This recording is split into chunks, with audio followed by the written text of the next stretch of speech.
Rehman, Gabr, Koree, and I want to thank you guys for all tuning in for the Sony Alpha Universe website. And I hope everyone is safe and healthy, and all friends and family as well. I'm going to start right now talking about the gear guide for travel and lifestyle photography. So basically, every single step that I do for any assignment or a commercial shoot, or even if there's like a featured film, I haven't done any feature film, but if there's any feature film in the making, there's always a 3-phase of building anything. First phase is the most crucial phase, and without that phase, nothing is going to be well made. So the first one is the pre-production phase, which is the most, again, as I said, the most crucial phase, and it's very important. And then we have the production, and then we have the post-production. As a photographer, when we travel, the easiest part is just press the button on the camera, right? But to go to that location and to get that beautiful scene and the time and all these aspects is built up through the beginning part, which is the pre-production phase. So here I'm trying to help you guys out. How can we learn from what kind of applications can we use? Where can we find locations, and how can we do that as well with techniques, very small techniques we can do, and what kind of equipment do I use? Because the whole thing about the Sony cameras, the Sony mirrorless cameras, is when I travel a lot, I have a backpack in my bag, and I have to go far distance, going up mountains, hills, crossing lakes. So you have to have this mental and physically well energy. So when you have a very light backpack on your back, you're able to have more energy, and when you have more energy, you have more focus and how to get these pictures. So that's why the mirrorless cameras with me, with the Sony cameras, without the years, the 5-6 years I've been with them, it's just helped me that it's very compact, very small, yet very powerful. I can get very high resolutions, and when I want to get very low light resolutions or low light situations, it gives me the best. So that's why I always have multiple cameras with me. But when I have multiple cameras, it's going to mean that I have more weight on my back. But mirrorless cameras are not that heavy as DSLR cameras, and that's how Sony was able to give me this perfect atmosphere and ergonomically wise to work with as a cameras. So I'm going to go through first the pre-production phase, what I do, and all my assignments or all my shoots before and previous ones were all self-funded. It wasn't paid by anyone. When I started my career, I had to build a portfolio, and that's the best thing you have to guys do right now. So think of what you want to do or what kind of clients do you want to work with. Write them down on a paper and pen. Write 5 clients that you really want to work with, and try to see what kind of body work they're going through. Like if you want to work with Patagonia or North Face, you have to see where are their directions or what are they doing, and how can you deliver the same images. So if you cannot get any clients right now, you can go and get a friend of yours and travel somewhere and try to approach the same image, and then try to apply with companies, and people's going to look at your work. Definitely, with hard work and dedication, people's going to notify that you are doing a great job and you're able to deliver exactly like these other big brands can do. So I was trying to do that, and getting to that position, you had to travel and spend some money. You had to put some investment in front. And I tried to do that. So I tried to go to get some Northern Lights, which one of my trips I went to in Norway and in Canada, and some in Bali. I want to explain some images of what I've done before in the second part. But before, I want to show you why did I choose these equipments and when I have to go there. It's like, for example, you want to shoot the Milky Way. Do you go right now, or are you going to go later in the middle of the month? So these very small details are going to help you a lot. Save money and save time as well, and do not waste your effort and energy. So I'm going to try to give you a very small guide of what you're going to do and not to do. And hopefully this process will maybe help you and get you better results than any time. All right, so let me start right now with my applications. Before I go to my gear, I just want to show you what kind of applications I use. It's all on the iOS or on your Android, it doesn't matter. And so as I said in the beginning, if you want to shoot a Milky Way, when do you have to go to the Milky Way? Where is the best place to shoot in the Milky Way? You need to go to a place that there's no light pollutions, and you have to go to a time that there's no moon in the month. So you have like 4 days of an open window perfectly, there's no moon. And when you go there, you're gonna find beautiful Milky Way shots if you can get that. So you have to use an application to get multiple things. For example, the first thing is the moon phase, which I use mostly photopills. Photopills is around, I guess, $9, $10 right now. It's an app you can purchase, but the $10, it's kind of worth the money. So I rather spend it and to save lots of money in front, and it's gonna help you a lot. So with this photopills applications, you can open it up and can see that there's the moon phase. You can always see what time are we in right now during this recording. You can see that, oh, okay, there's a nice nice part of the moon is coming up, but still it will give us some light, so I'd rather not go there. I'd rather go during the 14th, 15th until the 18th of April.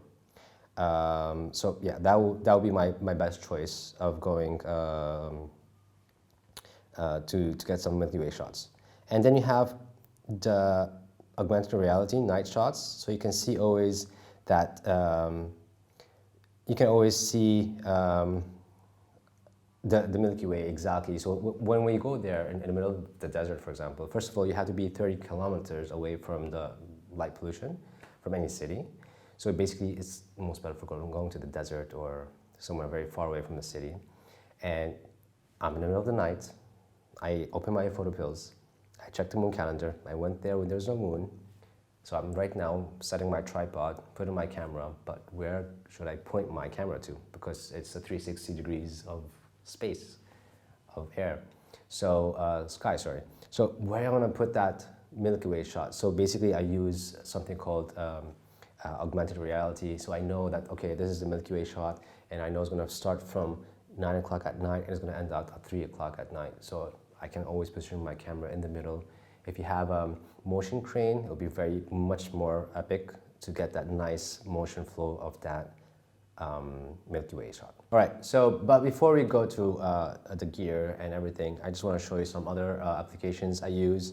I use something called windy.com or Windy. It's on another application available on both iOS and Android.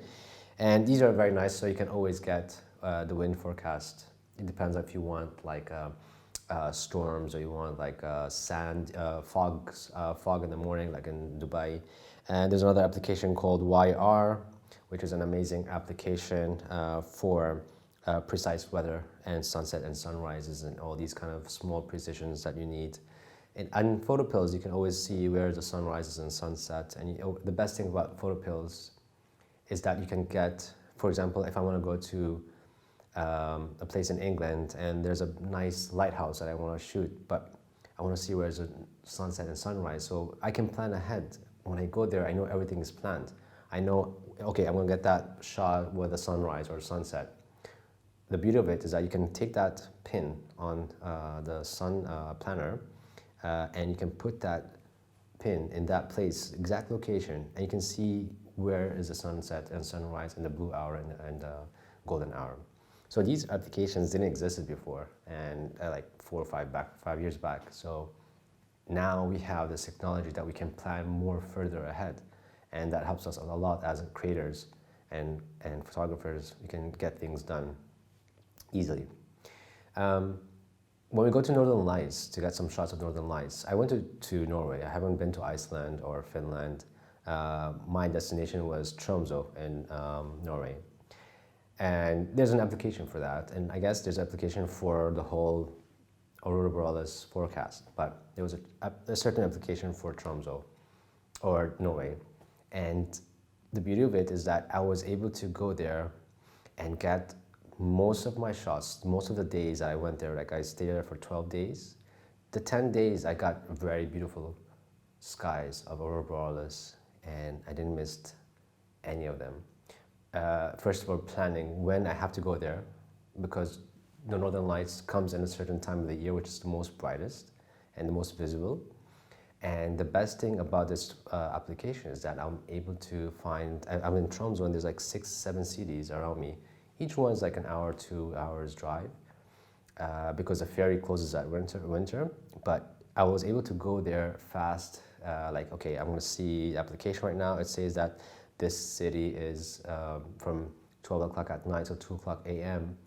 is visible skies, so it's clear skies and there's a lot of high activity of aurora borealis. You just go there. So it's capturing northern lights. It's not like, okay, I'm gonna get out the balcony of the hotel and get some images of the northern lights. It's not like that, trust me. You have to chase it. You have to see where it is. You have to take your car, run right ahead, get that shots. And thank God, everything was very good. People sometimes they tell me like, Koree, I went there and I never seen the lights. It's always raining, it's always cloudy. I have to say, luck was always a big factor, but when you're prepared and you have everything set, that's the most important part. So you just give that bad luck that it's time. It can happen to anyone. But if you know that you're going there and everything is prepared, you don't have to be like afraid of anything, because you're doing your best from your side. And if you go there and something happens in bad luck, it's bad luck. I mean, what can you do? But I cannot spend like airlines. I have to invest in like big jackets, warm jackets, and boots and equipments, rental. Then I take a car rental and hotel. And if I'm going with a friend, I want to just food, water, and then I go there and I don't get any shots. That's a really bad investment. And if you don't have any return on investment, like you don't have good pictures to show for your portfolio, you just waste your money. So basically, you just waste your money and your time and effort, and you get really frustrated. So I have to go there and get the best, no matter what's the condition. But you have to understand that it all comes from your pre-production. So timing is right, applications, what you have is right. Of course, your settings and cameras and all this kind of stuff we're going to talk about right now, but all these kind of stuff comes first. And then again, the click of the button is the easiest part. I can tell you by directions, like what to do, you'll get that shot. But going there, being prepared, that's the whole thing. And really, it's going to save you a lot of money and time. And this preparation, right now, we are in lockdown. We can prepare whatever you want. Say, for example, in the winter, maybe things are going to be much better. Airlines are going to be open by July. Hopefully, you're able to prepare your trips more better with these applications, these planners, these forums. There's a lot of forums on lonelyplanet.com. I usually, when I contact people abroad, I always contact photographers because they know the best locations and they can help me out more and more. There's guides, local guides as well, but I prefer with photographers because they know what we want more. And there's like mountaineers that can help you out to get that nice lifestyle photography of mountaineers and surfers. So I always like to collaborate with these people as much as I can. So that's another thing you always approach to. We can always have Instagram to get these amazing people and to collaborate with them. So these are the applications I use usually. That's nothing more than that. And yeah, let's go to the gears. Before I go to any of my equipments, I just have to tell you that like everything in the world, safety comes first. If I'm going in a place that there's no cellular reception, which mostly that's the time, when you travel to deserts, you travel to up to like very remote locations, mostly you don't have any kind of cellular phone connection. You can get a satellite phone, of course, but regardless if you have a satellite or not, it depends on which country. Some countries, to get any kind of like ambulance or 911 like a response, it will take a long time. So always have something called first aid kit. I have this kit always with me. It's very important. It has everything that you need for if there's any injury, yourself or your friend or whoever is with you.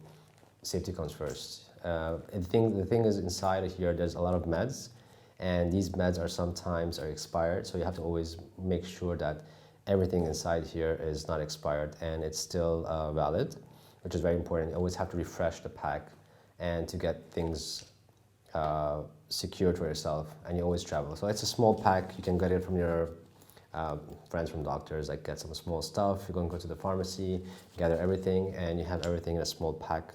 It's very very organized here by REI, and you can get it from any place, I guess, but REI sells them really nice. And security is first, safety is first. You never know what's going to happen.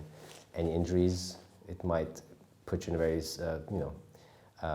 dangerous position, and we don't want that, of course. So basically, first thing is safety, medical kit for yourself and for other people. So carrying my gear requires a bag. So I need a very nice bag that I can know everything, every position. It's nice on my back. It's not heavy, and it's very practical. One of the bags I really love and I always carry with me is my Langley bag. It's a British company. It's custom made, I believe.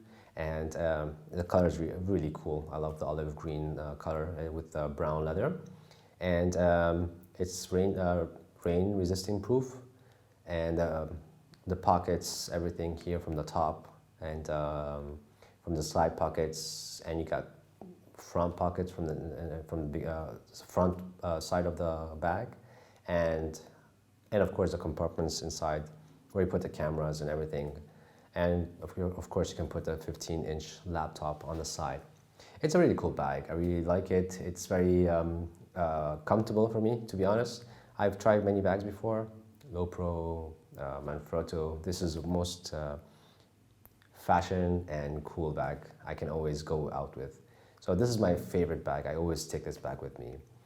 My second option is when I go to like heavy duty or like long trips, and I get them from F-Stop bags. I have the Shin, I guess, the biggest one, and it's a really big bag. I put there's a big ICU inside of it. So basically, you just open your bag, the zippers from the inside of the bag, and you have everything organized with ICU. And the best thing about the ICU is always can change. You can have more smaller. This is a big one. You can get a smaller one. And then on top of it, there's a lot of space you can put. Like if I'm going on long trips, I can go always take my extra clothes, food, water, medical kits. What else I can get? All my accessories. I can put sleeping bag inside of it if I can put on top, and I put my tent on the bottom. So basically, it's a very big, heavy-duty bag, and I can stay 3-4 days outside in the nature, camping, wherever I can do, and this mostly likely have all my requirements inside this bag. So these are the two main bags if I want to choose. When I go to somewhere far away with long trips, 4 to 3 days, I usually take the F-Stop. If I'm going for a day or two, I'll definitely take my Langley bag. The last one is my small Peak Design bag. It's a very practical bag. It's very small. If I'm going on a commercial shoot, I just put my 2 cameras, lens. It can carry like 3 lenses and 2 bodies with extra stuff like filters, batteries, all this kind of stuff. So it's very light and cool. Again, Sony cameras with its lightweight and small body, I always can put many equipments inside of it. So just put it by side, take that camera, shoot it, and put it back inside the bag, and I can move on. So these are 3 bags basically I get with. So that's the bags. Before I dig inside my bag, the first thing I want to talk about is the tripods. And the tripods are very important. I use 2 types of tripods right now with me. I always with me in my travels. One is an Enduro tripod. It's carbon fiber. It's a small, it can be collapsed. I can put it under my bag from the Langley bag. It can just like 2 belts. I can put it inside. And I use another tripod called Really Right Stuff. And Both of them are carbon fibers. One of them is much more expensive than the other because it's much more bigger and thicker. I believe no matter what kind of camera you have to secure your camera and lens with a very solid support system, which is your tripods. Do not be cheap with the tripods, try to invest more. I see people buying very cheap tripods and getting this big DSLR. Some wind or anything is gonna drop the camera. You're gonna get really sad about it just because you're not willing to pay an extra $100 on a tripod, which until now, I have tripods since 2012. Until now, it's working very well with me. It's a Manfrotto, but it's always working very well. So always have good investments with tripods. Another very important thing is that sometimes when you go to very like windy locations and it's very very bad weather, sometimes with the tripod there's a little bit of movement, and if you want to get lower shutter speed, especially at night, if you're taking some Milky Way or night, or you're doing time lapses, always get the tripods with a hook from the bottom. These hooks, you can always add an extra weight, counterweight with your bag, your camera bag. It always makes your camera very, very stable, and there's no any kind of movement. These are very crucial for me. So these are the two types of tripods, and you always try to buy the tripods with a hook on the bottom. Maybe it's standard right now in all tripods, but if you don't find it, try to get one with that hook. All right, so the cameras that I use, the bodies, I used A7R Mark IV recently right now. Usually I had the Mark III and I had the Mark II as well. Mark IV is, the R Mark IV is high quality images, high dynamic range. It's one of my favorite cameras right now. I love it so much. Here you can see the body of the camera. It's improved as many aspects from from the handling, the battery, the dynamic range, 10,000 frames per second. These kind of stuff is like amazing features in the camera. The 61 megapixel, of course. There's a lot of advantage. I can say that I can do like a whole review about the camera, but right now we're just talking about the gears. So basically, this is the first body I use. First thing I go out with the A7R Mark IV. I have the A7R III. Is right now recording right now with it. It's amazing with the low light capability. It's 24 megapixel.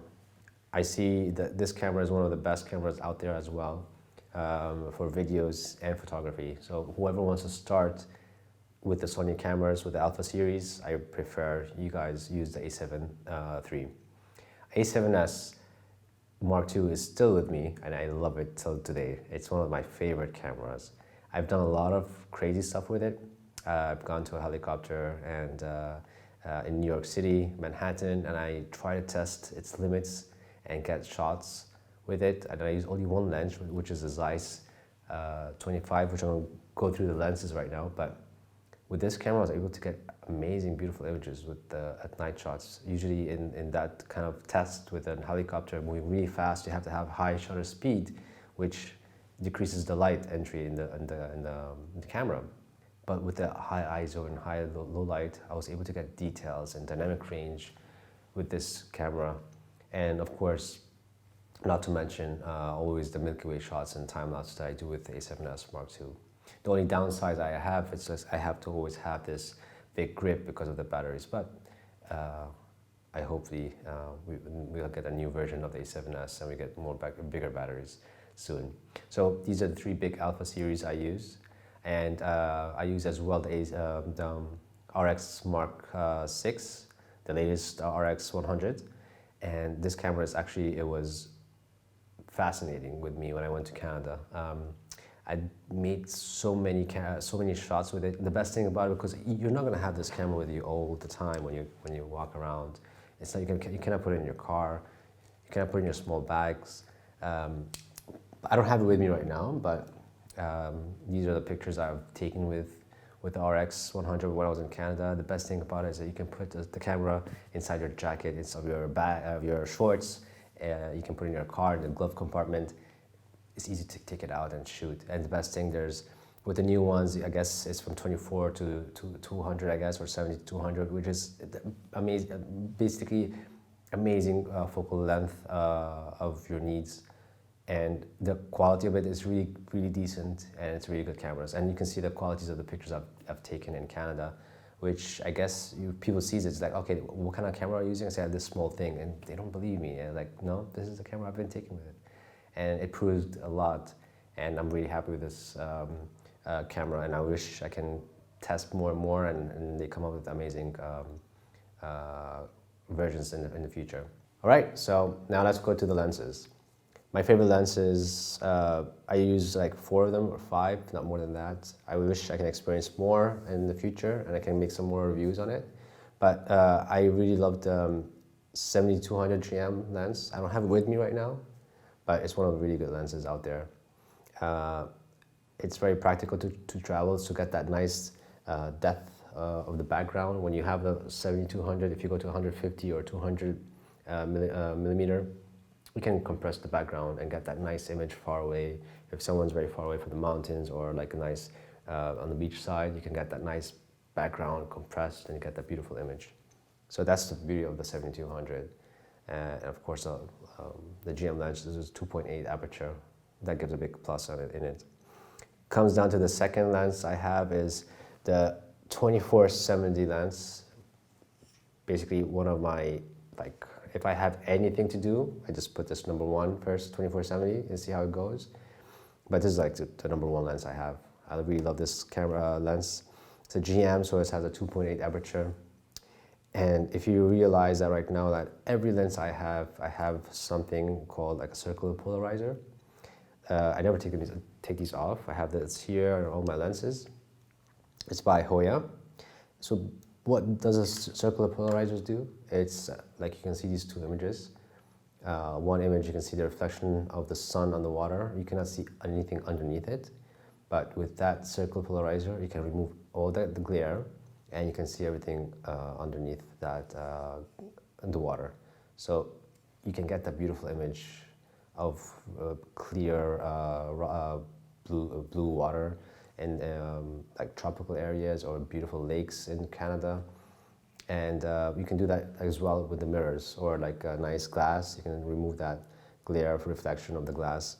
So I always have that with me. I never remove it. It's very useful. So I always recommend people to always get that circular polarizer. It's called a Hoya circular polarizer. And you have different threads, different sizes of the lens, so you have to always buy.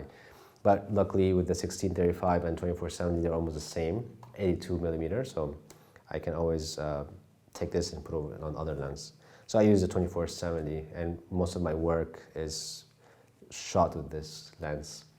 It's very well built, water resistant, shot this in the waterfalls in Bali, in Canada, everywhere I take, cold weathers, hot weather. It's just with sun, dust, everything. It's just very amazing lens. It's if you want to start with the A7 III, you have to start with the 2470. Amazing lens. So that's my number 2 lens in order, and then I go to the 1635. Landscape-wise, time-lapse, beautiful lens. It's again a GM lens, so it's an aperture 2.8.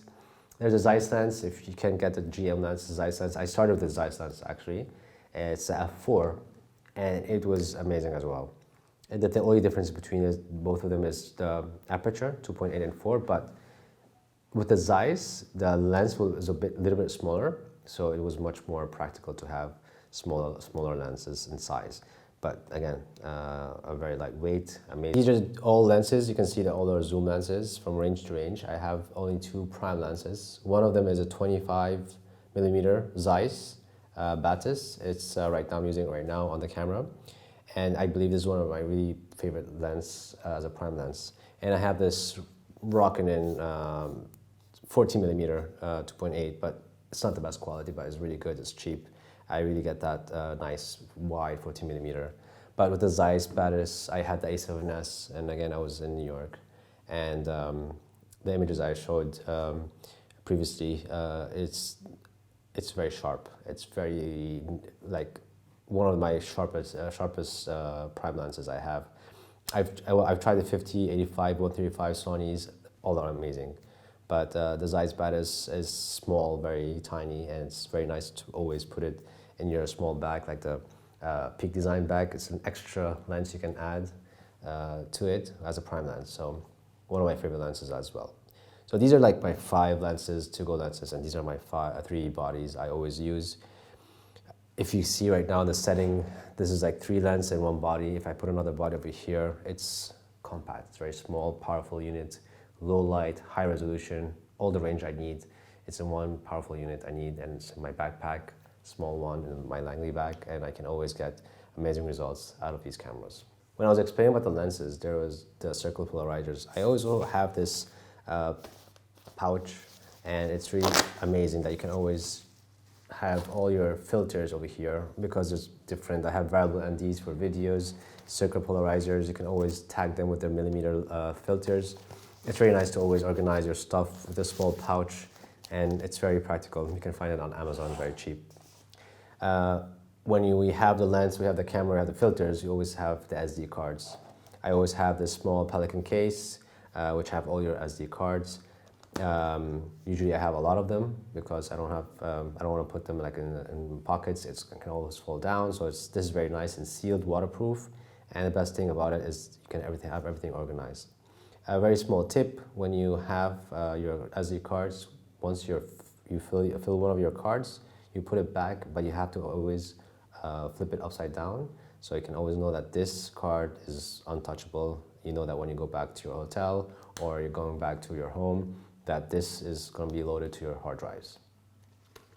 So now this is very well, like a very well place for all your SD cards. So speaking of hard drives, I usually always used the Lacy, which is the orange, famous for photographers. It's very rugged, and I always use this gaffer tape. Just put it on the top of the hard drives, and it'll write the trip, how many gigabytes I have left. But right now, technology is getting better, and now we have these awesome SSD cards. Right now, this is 2 terabytes, and this is 2 terabytes. You can see the difference. And if I add another 2 terabytes, and this is like added addition of 4 terabytes in this small size. So you can imagine which one do you prefer more, having 2 of these or 2 of these? So of course, you'll get these 2 of these. These are scan discs. I've been trying them for right now for like more than a year and a half, and they're amazing. I recommend to you guys to get these. It's a bit expensive, but when you travel and you wanna like make things much more light, basically this is, I mean, it can be told by its size that it's very, very practical. These are the hard drives that I use. All right, guys, so I'm gonna go through all my travel equipment. I cannot show you everything literally. It's much more easier for me to show you through the photos I've done. This is one of the trips I went to. It's in Norway, in Tromsø.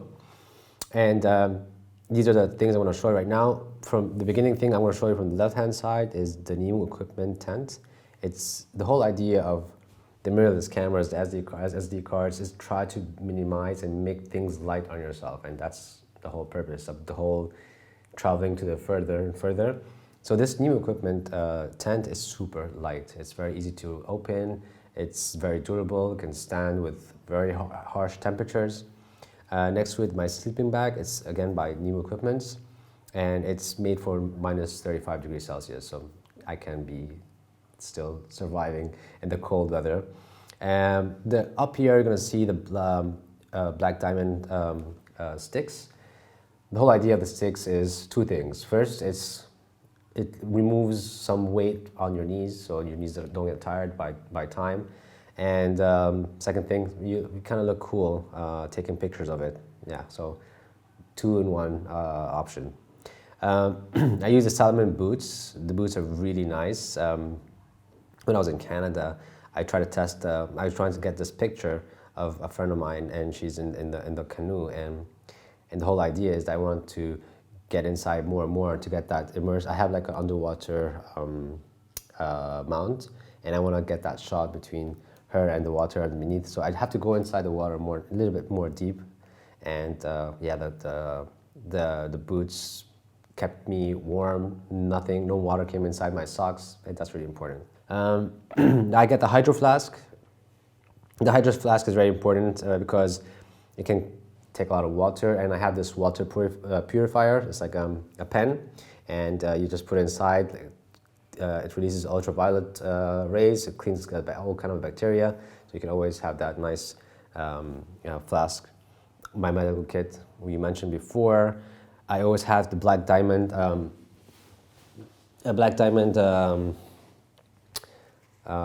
headlamps. It's really important. I always have two.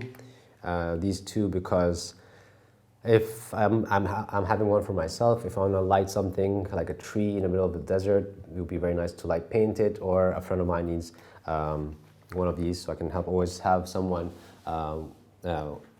always in need with light. Thermostat pad, so you can always have nice surface. I have a hammock from by Eno. It's cool to have a hammock whenever you go. It always creates a nice lifestyle atmosphere, and I always carry that with me. I always put it within, like between two trees, between a car and a tree.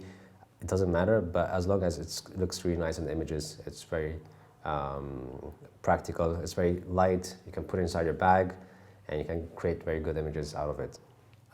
So this is my camera gear equipments. I'm here. You can see I'm using the Enduro tripod, carbon fiber, Peak Design strap. I mean, one of the best straps out there. It's really practical and reliable. My Joby is kind of a tripod, but I can always mount it on a tree, on a small rock. It's very practical, the Joby. I always carry it with me. You can see here right now I have two Zeiss lenses. These two lenses are, one of them is the Zeiss 1635. I didn't have the GM lens that time, and that was f4, still one of the best lenses out there. The 2470, 7200, and the Zeiss Batis and the Rokinon I just mentioned. So basically all these cameras, but the only thing here is different is that the A7R4 is an R3. And yeah, I have the RX. I use leaf filters. I really prefer the leaf filters than all the other filters because it's really well made. It's always nice to have that nice graduate filter in the pictures, so you can always darken the sky and get that nice still shadows of the foreground. I have a walkie-talkie because if someone's far away, I want to get that picture far away, I always can like walkie-talkie with him if there's no any phones. So it's much easier for me to just communicate through walkie-talkies. So these kinds of stuff are kind of essential. It makes difference. I was in Fayoum with my friends. They were very far away from the horse, and I had to always direct them. I go backwards, go forward. It's really hard to have a phone and do that. So just put the walkie-talkie next to her, and she won't like even respond. She doesn't have to respond. I just have to give her directions, and she just follows it. So that was some pictures I got through Fayoum with the walkie-talkie options. I always, right now I'm using the iPad these days instead of I'm using the laptop. I don't necessarily edit during my trips. I really like when you get some shots, you want to excited, you want to always edit. But these days I try to just dump my SD cards to my SSDs, and when I go back, so the more lighter, the more better. So I can transfer files. iPad can do almost everything right now. I'm just trying to downsize, and for me to get more and more energy and juice to get more cooler images. So the first picture I want to explain right now with you is kind of a panorama picture. I was in South Africa with the first Sony Fest in South Africa with Mike. Mike is one of our Sony ambassadors in South Africa. He was very cool enough to bring me up early in the morning, get that beautiful sunrise from Cape Town in Table Mountain, Lion's Head. And I had one camera and one lens. It was A7R Mark IV and a 24mm 1.4 G lens. And yeah, I was up there and it was an amazing view, and I want to take that beautiful picture. How can I get maximum potential out of this picture, and what can I do with it? So I thought of it, if I take a picture just like that, I'm never gonna get that beautiful landscape between the water on the right-hand side and the city on the left-hand side with other extension of the mountain. So I said, okay, let me always have a nice panorama. But at the same time, to make your pictures much more interesting as a nice travel photographer, you always put like a 3D effect in your photos. You're gonna ask yourself, what the hell is he saying, 3D? Yes, 3D is like always having foreground, midground, and a background. The more you put layers in your pictures, the more interesting the picture can be. So you can see over here, I have the rocks very, very close up to me, and that was purposely what I made it that I started from the left so I can get that small angle, and then I can go to the right with that other piece of rock on the right hand side here. So I want to show you all the picture where I'm sending it exactly, and that's the hardest part. So you always just try to transfer that image that you have in your eyes into the camera. So I had the camera, I made it vertical, and I got the shots, 4 from the bottom and 4 from the top. And I stitched it on Adobe Lightroom. It was a very forward step. I just imported everything I did with Photoshop, and I want to stitch it as a panorama. And it was a very, very fast process. I just trimmed the extra layers, cleaned up some images, but overall, if you can see, the setting is right. I had my circle polarizer just to pop up that nice clouds and some water. You can see some water from the bottom, and then that's it. That was a very simple process, but yet it was very beautiful. So you can see over here like how good the quality of the image. Like I want to see that pool on the left hand side, or that water reservoir, I believe. And if I go through there, I can see if I can see how quality of the image is really amazing. And yeah, you can see everything in details here. And this beautiful fill over here. And if you're gonna go back and see where is this in position of the whole panorama, it's just like that. You can see how far away is that villa. Let's go to the beach side. I mean, we have a very big file, and we can always zoom in, get more in depth of what we can see. I remember Mike told me about this area. It's a very nice place to go to the beach. Yeah, so this is how you want to get something really big, very beautiful, and at the same time, all this with one camera. And the lens was very small. The 24 millimeter is a very small lens, but one of the sharpest, again, images I've got with a 24 millimeter. So this is my first shot. I wanted to explain to you that you can get an enormous file. You can get something very high production with your camera. Going up, I can have what you want, like put a strap on your chest and you can walk up normally. But the result which you get is humongous. And that's the whole purpose of having the amazing Sony mirrorless cameras and a very good lens from Sony, GM lens. So my second picture here is a beautiful waterfall in Banff, Canada. And there's these trees in the middle and there's nice water coming down. If you want to take a nice picture of this, it'll be very boring. You just take normal like water falling down normally. So you always want to make that beautiful cloudy waves going down. You can see that motion. You can try to make things much more slower. So you need to have a filter, like a dark filter, okay? And that will give you close more stops, f-stops on your camera. So basically then you're gonna have to go make the shutter speed more higher. Slower.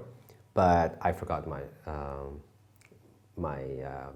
ND filters, and we all do mistakes, and the best of us do mistakes. And I had to find, okay, I've been driving for like an hour and a half to go to this place, and I forgot my ND filter at the hotel, and I was really pissed off, to be honest. And I have my tripod, I have everything's set. How can I take this image? The only thing I can do is like I had to boost the f to 22 and made the ISO to 50. Here I'm using the A7R Mark III, and I'm using the Zeiss lens, 1635 Zeiss f4. I didn't have the GM lens at that time. Again, I'm saying that these lenses, the f4 lenses, are really amazing lenses. And yeah, I just made it vertical, waited, made my composition, see where's the best framing I can get, and I got that shot. So sometimes when you forget stuff, you always have to improvise to get that pictures that you need. My second pictures is, my third picture is another picture of Kath. She's in the water, there's a boat, and we have this nice beautiful view of the lake again. Here you can see very obviously that I was using the circle polarizer. and you can see all the rocks underneath. And if I didn't have that, you wouldn't seen the stick immersed in the water. You wouldn't seen that it's a very shallow water. It would be very annoying to not get beautiful view. So always having that filter always on my lens, it's a plus. Trust me, just leave it there. It's never gonna affect you. It's always basically the only thing that it might affect you is it just lowers your stop by half of a stop, which is, I mean, that's nothing for us as a Sony camera. So always have that. These are the settings over here. Again, I'm using the Zeiss lens f4. If I'm in the daylight, I always take my 1630, my A7R 4, 3, doesn't matter. If I'm going to night shots, I either use A7 III, what I'm using right now, or I'm going to use the A7S Mark II. And as I remember, as I said in the beginning, with this photo is a beautiful lake. I wanted the reflection of the mountains, so I did not want to see anything underneath the water. I want everything like mirrored, so I adjusted my circle polarizer. And another thing is that this place opens at 8 o'clock, but I was able to go there 6:30 or 5 o'clock in the morning and wait and get that position of the camera, and there's no tourists. This is a very touristic area in Banff, but that's the best thing. When you go there, you always contact a photographer. Basically, Kath, she's one of the amazing photographers in Canada, and I contacted her. I was like, hey, can you help me out with the spots? And she said, yeah, of course. And that's how you got cool shots to collaborate. You always have to contact photographers. If you want to go to Egypt, for example, in Aswan, I hooked Mike with one of the photographers over there, and he was able to get very good shots between locals, because that's the only way you can get that good shots. So if I was a normal guy, I woke up 7 o'clock or 8 o'clock in the morning, went there with tourists, a lot of people. I could have got to the spot. So yeah, it's better to go with locals, photographers, especially in these kind of areas. Here, it's wide, f4, Zeiss lens, 1635. These are the settings, and the best thing about the camera lenses with Sony, we have this 5-axis stabilization. If you want to, you want this f-stop, you want this ISO, you have to compromise with the shutter speed, and you have no tripod. Still, you can go down to f15, f30, I guess, and just get that shot. It's all stable, it's very sharp, nothing is blurry, and you can still get that shot. So these are the big advantages of our cameras in the 5-axis stabilization and the Sony cameras. Again, this is another shot. It's a sunset, beautiful sunset. That was the only beautiful sunset I had in Canada, because again, the whole smoke and fire, it was very foggy in the weather. Here, I wanted to frame my picture that I want to see more of the sky, the clouds, and more of the mountains. These are the 3 sister mountains, I believe. And that nice log coming out of the lake. I wanted everything to be reflected as much as I can. So yeah, again, with your circle polarizer, you're able to make that small adjustments and get everything perfectly right. These are the photos I've been taking with the 1635. With the f4, with the Zeiss lens, and some of them over here are by the GM lens, which is nice 2.8 aperture, which is really great to get more of a night shots. Something like this shot over here with the, say, A7R Mark IV, you can always get nice, beautiful night shots. Although our A7R Mark IV is not the best situation to get low light situations at night, but still, I mean, if you have that camera and you have that lens, you always have to see what's the best output you can do. Basically, the 1635 is the wide lens, which you always like to get for beautiful landscapes, but if you don't have that and you have only one lens, I always prefer people to go with the 24-70, which is the really balanced focal length of all focal length of ranges of lenses. I prefer the 24-70 when I shoot lifestyle pictures, especially with people, and I prefer as well is if the aperture is 2.8. The more open the aperture, the more larger the aperture, the more better. If there's 1.4, 1.8, definitely I will go with it. So there's lenses like the f50, the 50 millimeter, Sony 50mm, which is a beautiful lens. There's the 85mm, there's a 35mm. These are very wide prime lenses. I would love to just stick to these lenses and get these beautiful images. The more wider the aperture, the more better you have this depth of field, the more richer it has to these pictures. And it can explain more about the personality. If this person is waking up in the morning having a coffee, or this person is camping, or he's in front of a fire. So these images that you get with a wide aperture comes more beautiful as a picture. And I always like this kind of approach, especially when there's a human being in front of me. Different approaches is that if you want like a very sunny day and you can get that effect, sometimes you can always get that beautiful sun, like the star effect. So they call it the f16, superstar f16. So you can always put that f-stop to 16, you get that beautiful star image with the person in front of you. There's many techniques you can do, but I prefer the wide aperture as much as I can. So when I do the wide aperture, the shutter speed increases really fast, and I lower the ISO as much as I can. I always like to collaborate with athletes, photographers, mountaineers, and basically one of my work in Dubai was more with the surfing community. And I was able to have one of the beautiful lenses, the 400mm and 600mm lenses. I was trying to get many images, but one day I had only the 85mm, 1.4, and I wanted to get some images out of it. So that is, again, if you want to test yourself and you want to show that you are good, get one lens and one camera. Don't confuse yourself, because that happened with me when I was in New York. And when I took the A7S Mark II in the Zeiss 25mm, as I mentioned in the beginning. I was very confused. What should I get? I'm paying a lot of money for a helicopter, and it's just me in the chopper, and I want to get these beautiful images. And I said, you know what? Just focus on the settings, focus on the composition. It doesn't matter about what kind of focal length you need, you just focus on that part. So it made my life so much easier. And you study more about composition. You don't zoom in, zoom out, you just get more closer to the subject, get more further from the subject, and it's easier like that with one body and one lens. So try to practice getting one body, one lens, and get out in the field.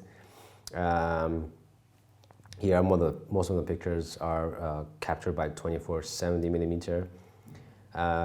Yeah, it's not the prime lens because I don't own a prime lens. But as I said in the beginning, 24-70 for me, I'm able to get the wide angle. Like I'm able to get the nice 50. I'm able to get the 70mm, and the more I put the 2.8 aperture on the subject, it gives you more beautiful depth of the storytelling that I want to share with the people on Instagram or on my assignments. One last tip that I want to mention is that it doesn't matter about what kind of gear do you have. Yes, maybe everything's overwhelming, it's too much, but more importantly, you need to focus on your work to be creative, because people love to see new things. They don't want to see things that have been copied before.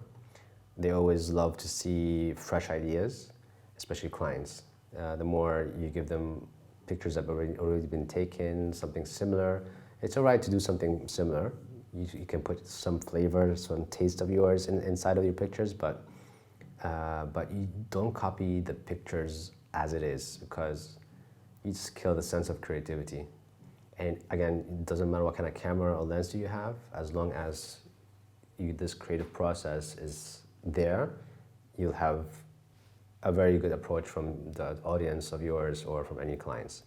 So one of the examples I've always shown to people is this Nusa Penida. It's a small island in Bali, and this I had a model with me. She's from France. Took so many pictures. Again with a A7R Mark III. I wanted high resolution. We wanted to shoot some waterfalls, and it was lucky enough that everything over there was kind of secluded. It's only us over there, and we're able to get really amazing images with her. And so yeah, I have this amazing model with me from France, and And we went to this island, and we have this beautiful tree house in the middle of the nowhere, and we wanted to take some pictures. And you can see over here, like on Instagram, one of the locals, he took this picture of a man going down from a tree house. This other picture, a girl wearing a nice skirt going up the tree house. This picture of just the tree house. So you can see that star F16 that they applied here on the picture. So yeah, you can see three different composition. Three different styles with different people, like male, female, and without anyone. But the composition is the same. I mean, it's similar. The same stairs, same angle, same mountain over there. Again, you can go. This is like very amateur picture. You can see the sky is all blown out with highlights, and another amateur picture. So these are pictures been taken many, many times, and I'm there. I have a great model, and should I do the same picture? I mean, I can tell her to, okay, just go up or go down or just try to do any movement. But again, the whole thing has been copied many, many times before. And again, as a travel photographer, it's really challenging. And you can see on Instagram many pictures. It's 11:19 p.m. Sorry, Siri. Many pictures. And it's really hard to just get something unique. So what I try to do is I get a beautiful Milky Way because I had the application with me. I opened the application. There might be an opening of a window in that time, certain time. So I waited there till like 8 o'clock, 9 o'clock at night. And then I got that Milky Way shot on top of it. Basically, I'm really proud that maybe I'm the only one so far who took this Milky shot on top of the treehouse. Yes, it's not the best, lifestyle composition. It's more of like a night photography. But again, I love this approach that I'm the only one who did it. Creatively, I applied so much thought on it, and that's how people recognize your work more and more. And you can see here the picture. I've intentionally put the leaves of the palm tree and the branches of the palm tree on top. So again, I told you I love that 3D, so I can see that there's layers in the picture. Same thing, another picture that I haven't seen before, maybe yes, maybe not, but I tried to think of it in Puerto Lake. Yeah, so I was over there, and I had the hammock with me in my bag, the big bag, as I mentioned. I said to myself, you know what? The tourists were up there. I went more down because the more you go up, the more you have a beautiful view. But again, I mean, if you keep on going down, you have this still beautiful view. And I went down, and I took the hammock and I put it between two trees, and I took nice photos. Just put the tripod on a time-lapse mode. Sat down there, took a picture of myself. And in front of Puerto Lake. So sometimes small elements help, like the hammock. Sometimes looking through photos before you can understand that where you are exactly, are you copying people or you're not. So these things are really important to find out that where you are and how can you make some fresh work, get things done really properly. Sometimes I do pictures that other photographers do, but with my style, but mostly I really like to put pictures of my own, and people always remember me about these pictures. This is my setup, how I take my stuff and shoot. I use Lightroom in post-production, and I use Photoshop, as you've seen with the panorama. We can do another webinar about post-processing, if you guys like my post-processing. So it's a very simple process. There's a lot of knowledge in it to get these locations and kind of gears that you need to use. But by time, you'll be very consistent, and you know what you're gonna get for every trip. You'll be more than prepared, and I guys really hope after all this lockdown opens up, we'll able to get amazing images, and you'll get clients that you want to shoot with and collaborate with your fellow friends, photographers, and I'm really looking forward to see your images soon. Last thing I want to talk about that is in Egypt we got a 15% on Sony products with the code Koree01, and in Dubai we have Sony Koree or Koree Sony. I'll make sure for that. But yeah, I have my discount code in both countries, Dubai and in Egypt. So if you guys are interested in any products Sony, you got good discounts. And I really hope you guys enjoyed, got anything from this talk or webinar. And if you guys have any questions, please leave the questions and answers in the bottom. And if you guys want to direct message me on my Instagram right away, go ahead, please. If there's any delay, I'm sorry, but I'll definitely reply to you guys. And I really wish you guys a healthy stay safe, and yeah, see you guys in the next webinar. Thanks, guys.